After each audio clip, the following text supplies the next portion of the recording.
समाजवाद समझाएंगे, मंडलवाद समझाएंगे, अम्बेडकरवाद समझाएंगे। और ये लड़ाई दुश्मन हमारा कौन है, जो हमारा हक और सम्मान खा रहा है। इतिहास गवाह है, जो इनकी ढाल बने हैं उनको बानर कहा गया, उनको रीछ कहा गया, उनको राक्षस कहा गया। मंडल की लड़ाई ही हमेशा ओबीसी और दलित तबकों को न्याय देने का काम करेगी। कमंडल कहीं नहीं है। पद ले लीजिए, कोई पावर नहीं होगा। आप समाज की बात करेंगे तो आपको धक्के मार के निकाल दिया जाएगा। उनका हत्यारा भारतीय जनता पार्टी के स्टार प्रचारक। कितने सेंट्रल यूनिवर्सिटी में कितने वाइस चांसलर ओबीसी के बनाए गए, कितने ओबीसी के कितने प्रोफेसरों को नियुक्त किया गया। ओबीसी की सीटें खाई जा रहे हैं। उसे गंगा जल से धुलवाने का काम एक कृत है ओबीसी समाज को अपमानित करने का। हाँ, बीजेपी के लोग पूरा चंदा बटोर रहे हैं, जमीनें लूट रहे हैं, वहाँ पे भ्रष्टाचार फैलाए हुए हैं, संपत राज जैसे लोग पैसा लेके चंपत हो रहे हैं। समाजवाद कैसे आएगा, अखिलेश जी ने कहा साइकिल से आएगा। उन्होंने खून खराबा किया है, उन्होंने निर्दोष लोगों की जान ली है, निर्दोष लोगों को खून बहाया है।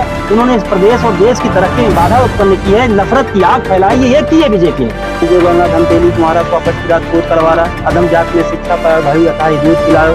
दौरे सियासत का बस इतना सा फसाना है, बस्ती भी जलानी है और मातम भी मनाना है। नमस्ते, मेरा नाम आनंद है, आप देख रहे हैं द बहुजन एक्सप्रेस। इस समय मैं लखनऊ में मौजूद हूं। मेरे साथ तमाम मुद्दों पर बातचीत करने के लिए समाजवादी पार्टी के लोहिया वाहिनी के निवर्तमान प्रदेश अध्यक्ष रामकरण निर्मल जी मौजूद हैं, जो मुखर होकर के अपनी बातों को रखते हैं, वैचार की बातें करते हैं। दलित, वंचित, बहुजनों की बात होगी, उनके न्याय अधिकार हक की बात होगी और खास तौर से ओबीसी समाज की बात होगी, क्योंकि इस समय ओबीसी समाज को लेकर के यूपी की, अब कहूं कि दिल्ली की भी राजनीति गरमाई हुई है। क्योंकि जो मोदी सरनेम को लेकर के बवाल मचा हुआ है, बीजेपी लगातार कह रही है कि ओबीसी समाज का अपमान हुआ है राहुल गांधी के द्वारा, क्योंकि मोदी जो कास्ट है वो ओबीसी में आती है।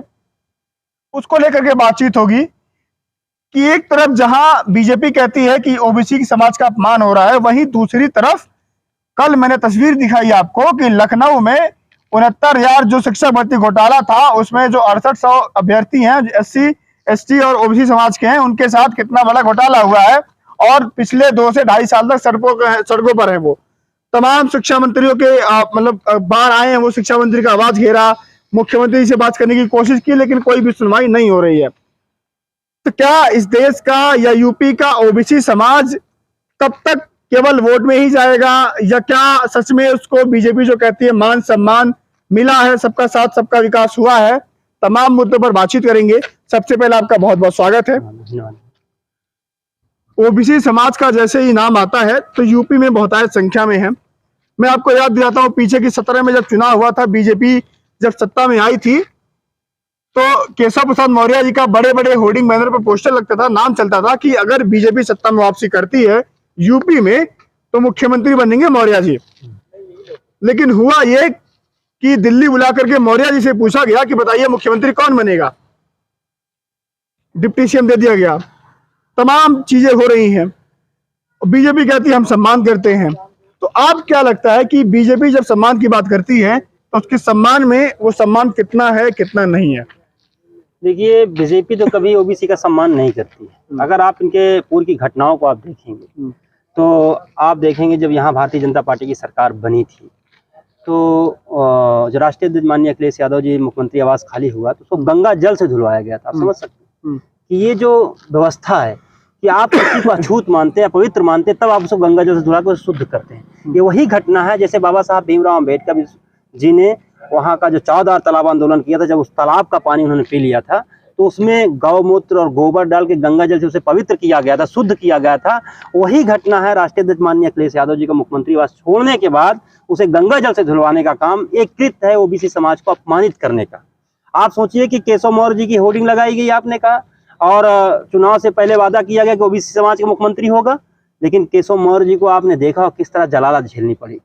कलराज मिश्र ने मंच में लाखों हजारों लोगों के सामने उनका हाथ झटका, उनको कुर्सी बैठने की नहीं मिलती है, वो जाते तो हमेशा अपमानित करने के बाद अभी जितनी भी योजनाएं होगी, जहां भी उद्घाटन होगा, केशव मौर्य जी नहीं रहते हैं। ओबीसी समाज के हमारे भाई हैं, वो एक भटके हुए हैं, वो जा करके वहां शामिल है जरूर, लेकिन अपमान करने का काम भारतीय जनता पार्टी ओबीसी समाज को सबको करने का काम करती है।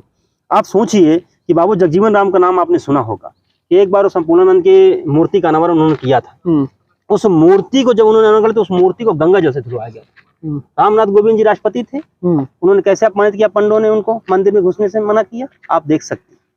तो इस तरह की तमाम घटनाएं आप इतिहास में देखेंगे कि जो अपमानित करने का काम है, जो उन्हें वंचित करने का काम है। आप वीरांगना फूलन देवी का नाम आपने सुना होगा, उनके साथ कितनी विभत्स घटना हुई, कितनी, और उनका हत्यारा भारतीय जनता पार्टी के स्टार प्रचारक था शेर सिंह राणा।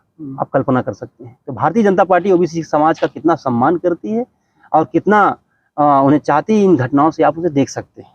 लेकिन अभी इस देश में बीजेपी के लिए खासतौर से यूपी में सबसे बड़ा मुद्दा है, अगर कुछ ये कहती है कि हमने वो काम करवाया है, राम मंदिर, अयोध्या में राम मंदिर का निर्माण हो रहा है, जनवरी से संभवतः दर्शन शुरू हो जाएंगे। उसमें देखा गया कि ओबीसी समाज, चाहे उमा भारती हो, चाहे विनय कटियार हो, तमाम ऐसे नेता हैं जो बढ़ चढ़ करके हिस्सेदारी ली, आंदोलनों में आए और मंदिर निर्माण के लिए अपना सब कुछ न्यौछावर कर दिया। लेकिन ट्रस्टी का जो नाम आया उसमें कोई ओबीसी नाम दिखा नहीं। क्यों? तो ओबीसी समाज के जो भारतीय जनता पार्टी के नेता, मैं उनसे पूछना चाहता हूँ कि क्या आपको गोली खाने, डंडा खाने के लिए मंदिर आंदोलन आपने चलाया था? आपको ट्रस्टी में नाम नहीं, आपका पुजारी आप बन नहीं सकते। कौन सा निषाद आदमी जाएगा, कौन कुशवाहा बनेगा, कौन यादव बनेगा, कौन पटेल, कौन ओबीसी को देंगे हक और सम्मान? एक नाम नहीं है ट्रस्टी के। और उसके अलावा इतना ही नहीं हुआ, जो ओबीसी के नेता थे स्वयं मंदिर आंदोलन के, जो बढ़ रहे थे, उनको खत्म करने का काम भारतीय जनता पार्टी ने किया। विनय कटियार को, उमा भारती को किस तरह जलील किया गया। ऐसे तमाम नेता हैं जिनको खत्म, जड़ से, कल्याण सिंह की क्या हाल हुई थी, तो जिस तरह जड़ से समूल नाश करने का काम किया गया है। तो ये मंदिर आंदोलन, ये मंदिर चला ले आंदोलन, ओबीसी अगर हिंदुत्व बनता है तो चला ले, लेकिन ओबीसी को हक और सम्मान भारतीय जनता पार्टी कभी नहीं, यही उलझाना चाहती है, इन्हीं मुद्दों को उलझाए रखना चाहती है। मंदिर मस्जिद वो लड़ाने का काम करना चाहती है, उसका हक और सम्मान नहीं देना चाहती है। आप सोचिए कि जब अगर हक और सम्मान देना चाहती तो क्यों अभी लड़के आंदोलन कर रहे हैं, बच्चे, उनका जो 68 ओबीसी के बच्चों को कैसे हड़प लिया गया। उस मंत्री पे मुकदमा दर्ज होना चाहिए, उसे जेल भेजना चाहिए। अगर भ्रष्टाचार के विरोध में सरकार काम करे, ओबीसी की बहुत हितैषी है, तो उसको जेल भेजना चाहिए कि तुमने कैसे ओबीसी बच्चों का हक और अधिकार छीन लिया। आप सोचिए कि जो अगर वाइस चांसलर उत्तर प्रदेश में कितने ओबीसी बनाए गए हैं, मैं पूछना चाहता हूँ, वाइस चांसलर कितने ओबीसी बनाए गए हैं। मैं पूछना चाहता हूँ कि मुख्यमंत्री जितने अच्छे अच्छे पद, अच्छे अच्छे जिले हैं जहाँ डीएम और एसपी, वहाँ कितने ओबीसी रखे गए हैं? आप बताइए कितने ओबीसी रखे गए हैं? और जितने भी सचिवालय में जो सेक्रेटरी रखे गए, मुख्य सचिव, प्रमुख सचिव बनाए गए, उसमें कितने ओबीसी बन गए? कितने डीजीपी ओबीसी बनाए गए यहाँ पे? पिछले 6 साल से है इनकी सरकार। कितना केंद्र में कितने लोगों को ओबीसी को उत्थान हुआ? अगर ओबीसी की तैसी है तो कितने जज बनाए गए ओबीसी के? कितने सेंट्रल यूनिवर्सिटी में कितने वाइस चांसलर ओबीसी के बनाए गए? कितने ओबीसी के कितने प्रोफेसरों को नियुक्त किया गया? ओबीसी की सीटें खाई जा रहे हैं। आप देख रहे हैं अभी वैकेंसी निकल रही है, उसमें ओबीसी का घटाया जा रहा है, कोई सीटें ही नहीं है। पूरा लंबी लिस्ट है उसकी, आप देखेंगे तो ओबीसी का सम्मान कर रहे हैं कि अपमान कर रहे हैं। आप ओबीसी को ना तो कहीं रखना चाहते हैं, ना कहीं नौकरी देना चाहते हैं, ना अच्छी जिम्मेदारी देना चाहते हैं, खाली वोट लेना चाहते हैं। ओबीसी के नाम से आप कह रहे हैं ओबीसी का अपमान किया। मैं कह रहा हूं कि राष्ट्रीय अध्यक्ष माननीय अखिलेश यादव जी का घर गंगा जल से धुलवाने की कौन सी क्रिया है? किस तरह का सम्मान? अखिलेश यादव जी योगी जी के खिलाफ कोर्ट जाएंगे? हम जनता के बीच में जाएंगे, हम जनता की अदालत में जाएंगे। जिस तरह उन्होंने अपमानित करने के, राष्ट्रीय अध्यक्ष माननीय अखिलेश यादव जी को अपमानित करने का काम सिर्फ नहीं हुआ है, ये उस समाज को, पूरे समाज को अपमानित करने का काम हुआ और उसे आईना दिखाने का काम हुआ कि देखिए आपकी हैसियतें हैं, आप चाहे मुख्यमंत्री हो जाइए, चाहे डीएम हो जाइए, चाहे एसपी हो जाइए, हमारी नजर में आप अनटचेबल हैं, हमारी नजर में आप ओबीसी, हमारी नजर में आप शूद्र हैं। इसलिए ये ओबीसी समाज को, दलित समाज को संदेश देने का काम भारतीय जनता पार्टी ने किया है। ये सिर्फ एक व्यक्ति की का अपमान नहीं है, ये उस कम्युनिटी से, उस कौम से आने वाले हर व्यक्ति का अपमान है। लेकिन जब बात होती है, यूपी के शिक्षा मंत्री संदीप सिंह हो, कल्याण सिंह के पोते हैं, वो ओबीसी समाज से हैं। Deputy CM Maurya ji OBC समाज से हैं। स्वतंत्र देव जी हैं, वो हैं। आपके अनुप्रिया पटेल जी केंद्र में मंत्री हैं। आपके खुद मोदी जी कहते हैं कि मैं ओबीसी हूँ। इतने बड़े सम्मान में, इतने बड़े पदों पर बैठे हुए हैं, फिर भी आप क्यों कह रहे हैं कि ओबीसी समाज का सम्मान नहीं होता है, पद छीने जा रहे हैं, आरक्षण छीना जा रहा है? ये शिक्षक भर्ती घोटाले में कितने ओबीसी नेताओं ने आवाज उठाई? राष्ट्रीय अध्यक्ष माननीय अखिलेश, एक ओबीसी समाज से आने वाले नेता का घर धुलवाया गया, किसने आवाज उठाई? एक राष्ट्रपति को मंदिर में घुसने नहीं दिया, किसने आवाज उठाई? किस ओबीसी ने? एक वीरांगना फूलन देवी की हत्या करने वाला भारतीय जनता पार्टी का स्टार प्रचारक बना, उसमें किस ओबीसी नेता ने उठाई? जो भारतीय जनता पार्टी के ओबीसी के नेता, उन्होंने कौन सी आवाज अन्याय के खिलाफ उठाई? ओबीसी के खिलाफ में, ओबीसी के खिलाफ जो अन्याय है उसके खिलाफ कहाँ आवाज उठाई ओबीसी के नेताओं ने? भारतीय जनता पार्टी में इनकी स्थिति आप समझ सकते हैं। वो उसी तरह है कि आप खाली पद ले लीजिए, कोई पावर नहीं होगा। आप समाज की बात करेंगे तो आपको धक्के मार के निकाल दिया जाएगा। आप चाहे जितने माने पद दे दीजिए, लेकिन आप देखेंगे जब इनकी नेताओं को आप सही से आकलन करेंगे, इनके सचिव, इनके विशेष सचिव और इनके आसपास जो योजनाएं होंगी, सबसे ज्यादा योजनाएं उनको मिलेगी जो संघ से रिलेटेड हैं और जो भारतीय जनता पार्टी के, जो ओबीसी का अपमान करने वाले लोग हैं। अच्छा, अखिलेश जी को कहीं ना कहीं इस बात का एहसास हो गया है। उन्होंने सदन में कहा कि सदन के मुखिया मतलब सूबे के मुख्यमंत्री योगी जी से कहा कि आप जो सत्ता में बैठे हैं तो आपको सत्ता में बैठाने का काम यही पिछड़ों ने किया है, यही शूद्र का आपके पीछे हाथ है कि आप उस कुर्सी पर बैठे हैं। एहसास तो हो गया है, लेकिन वो जो वोट बैंक है या वो समाज है वो कैसे जोड़ पाएंगे आप लोग? देखिए, अगर उससे तो हम समझा रहे हैं। अभी आपने देखा होगा कि ओबीसी को धार्मिक किताबों में अपमानित किया गया, हर जगह अपमानित करने का काम किया जा रहा है।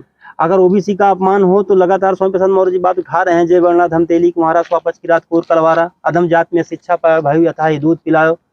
हाँ, तो ऐसी भाषा, हाँ, पूजा सकल गुणीना सूद में पूजा गुण ज्ञान प्रवीणा, ये सब क्या इंगित करता है?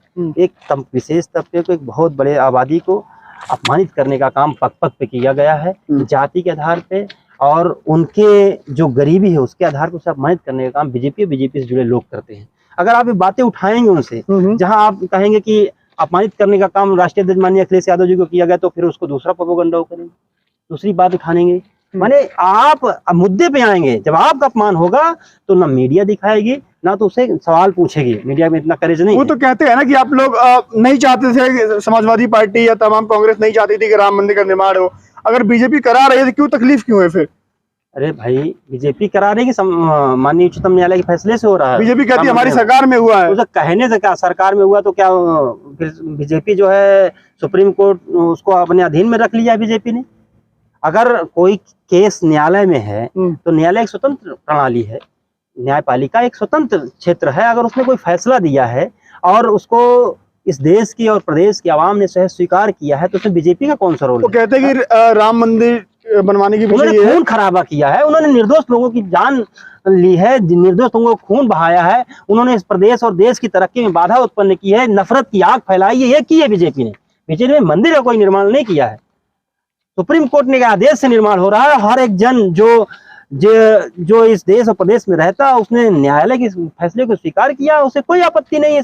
जो राम जी के पास घर नहीं था, टेंट में रहते थे, ये सरकार आई है तभी पॉसिबल हुआ कि कौन गिराया था घर, कौन तोड़ा था? अन्याय सरकार ने, जो गरीब लोग उनको घर दे नहीं पा रही है। सुप्रीम कोर्ट के जो फैसले उस पर क्रेडिट लेने का काम ना करे बीजेपी। जो उच्चतम न्यायालय ने फैसला दिया उस फैसले के आधार पर निर्माण हो रहा है। हाँ, बीजेपी के लोग पूरा चंदा बटोर रहे हैं, जमीनें लूट रहे हैं, वहां पे भ्रष्टाचार फैलाए हुए हैं, चंपत राज जैसे लोग पैसा लेके चंपत हो रहे हैं, और आए दिन मीडिया के माध्यम से प्रचार कर रहे हैं। आप सोचिए कितना करोड़ों का चंदा इकट्ठा हुआ है, और जमीनें वहाँ गरीब दलितों को लेकर छीन कर सब बीजेपी के लोग हैं, उनके अधिकारी हैं, सब वहाँ कब्जा जमाए हुए हैं। अच्छा, मेरा आखिरी सवाल ये होगा कि 90 के दौर में जब मंडल और मंडल के अगेंस्ट में कमंडल लाया गया, मंडल और कमंडल की लड़ाई चली, उसके बाद से देखा गया एक परिवर्तन हुआ, एक विचारधारा फैली और बदलाव हुआ कहीं ना कहीं से, बिहार में ज्यादातर देखा जाए तो क्या 24 के चुनाव के पहले कुछ ऐसा समीकरण या कुछ मंडल कमंडल कुछ ऐसा बन रहा है क्या? देखिए, लड़ाई बहुत लंबी है। आप जब देखेंगे लड़ाई, तो आप जब संत रविदास, संत कबीर एक उधर थे, गुरु नानक थे, तो इधर तुलसी और रहीम जैसे तमाम जैसे कवि थे।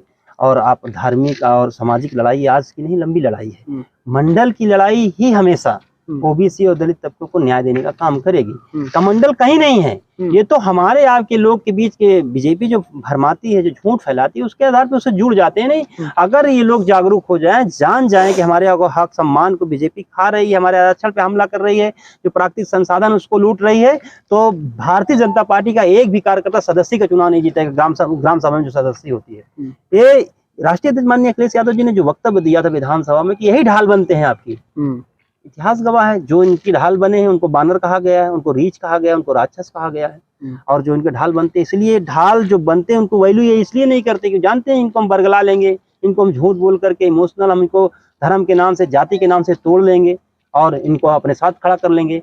तो लड़ाई लंबी है, और लड़ाई आज से नहीं हजारों सालों से चली आ रही है। लड़ाई का परिणाम है कि हम आप यहाँ तक पहुंचे हैं। हमारे 24 के चुनाव में आप लोगों को मंडल समझा पाएंगे, मंडलवाद समझा पाएंगे? हम समाजवाद समझाएंगे, मंडलवाद समझाएंगे, अम्बेडकरवाद समझाएंगे।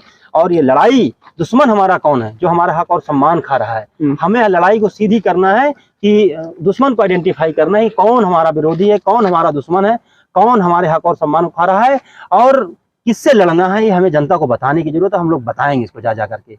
और हमारी लड़ाई जो बरगलाने का काम बीजेपी करती है वो गलत है, और इसको भी बताने का काम करेंगे कि हमें लड़ना किससे है। ये बीजेपी जो नफरत की राजनीति, इससे लड़ना है। और यहाँ पे अगर उत्तर प्रदेश और देश में अमन चैन और भाईचारा चाहिए और दलित और पिछड़ों की तरक्की चाहिए, तो हम केंद्र में बदलने का काम 2024 में भारतीय जनता पार्टी को हराने का काम करेंगे। और समाजवादी पार्टी के साथ जो गठबंधन की सरकार बनेगी, वही देश को, और जो प्रगतिवादी सोच की होगी, जो इस देश के हर एक नागरिक को साथ लेके चलने वाली होगी, उसी सरकार को सपोर्ट करके केंद्र में सरकार बनेगी। और ये आने वाला जो इस समय जो दौर है, वो साफ दिख रहा है कि भारतीय जनता पार्टी हारने वाली है। अच्छा, एक आखिरी सवाल मैं कहता हूँ, लास्ट होगा ये। अभी बीजेपी ने कहा कि योगी जी ने फरमान जारी किया कि यूपी के 75 जिलों में रामायण का पाठ होगा, तमाम चीजें होंगी। अखिलेश जी ने कहा कि फंड का मैं 10 करोड़ कर दिया जाए। लेकिन आपको नहीं लगता कि इसके इतर समाजवादी पार्टी अगर चाहती है, क्योंकि समाजवादी पार्टी की ने जो बाबा साहब वाहिनी है उसको भी अपने संविधान में शामिल कर लिया है, और जो दलितों का वोट बैंक है उसको साधने की कोशिश कर रही है, आपको नहीं लगता कि इस देश में कोई भी पार्टी हो, एक संविधान बांटने की, संविधान की जो पुस्तक है उसको फ्री में सबको देने की एक मुहिम छेड़ी जाए कि सब तक संविधान पहुंचे, सब संविधान पढ़े? ये सुझाव आपका अच्छा है। इसके पहले मैं आपको अवगत करा दूं कि समाजवादी पार्टी ने राष्ट्र निर्माता, संविधान निर्माता बाबा साहब भीमराव अम्बेडकर के जन्मदिन पर घर घर दीपक जलवाए थे। ये समाजवादी पार्टी का अभियान था, और समाजवादी पार्टी 14 अप्रैल को लेटर जारी कर चुकी, बाबा साहब भीमराव अम्बेडकर की जयंती, उनके विचारों को जन जन तक पहुंचाने का काम करें। और समाजवादी पार्टी के कार्यकर्ता और 14 से लेकर के लगातार इधर जो चल रहा है, बाबा साहब भीमराव अम्बेडकर और आदरणीय लोहिया जी के कामों को, उनके किए कार्यों को, उनकी बातों को जन जन तक पहुंचाने का काम करेंगे। और देखिए, धार्मिक मुद्दा है, लेकिन बीजेपी उसी धार्मिक मुद्दे में जाना चाहती है। स्टेट का मामला नहीं है, लेकिन उसे बीजेपी का विकास के प्रति लोगों का नजरिया ना जाए, उनकी सोच उधर ना जाए, इन्हें धार्मिक कर्मकांडों में उलझाए रखा जाना चाहिए। इसलिए वो साजिश कर रही है, और इसमें कुछ भी लाभ नहीं होने वाला है। आप देखिए ना कि भारत कहाँ, किस इंडेक्स में है, हैप्पीनेस इंडेक्स में कहाँ है, भुखमरी में कहाँ खड़ा है, बेरोजगारी में कहाँ खड़ा है, कस्टोडियल डेथ में कहाँ खड़ा है उत्तर प्रदेश।